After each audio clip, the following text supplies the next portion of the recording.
Reiz kādā lietainā ceturtdienā Maskavas ielā 322 mēs apmeklējām suņu skolu. Šī ir ļoti nepazīstama vieta citiem.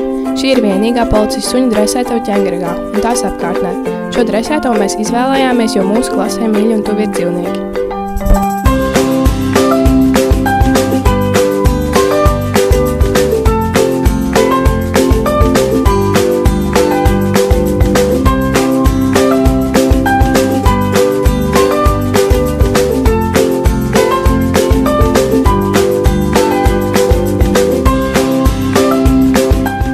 Kādreiz saulainā dienā piedzima jauni suņu mazuļi. Tie ir draiski un rotaļīgi, taču vecākie suņi trenēti un dresēti. Vecākie suņi apgūst lekšanu uz augstumu, ātru skriešanu, uzbrukšanu, kā arī pazaudētu mantu meklēšanu. Taču mazuļi apgūst vieglākas prasmes, kā piemēram saimnieka klausīšanas komandām.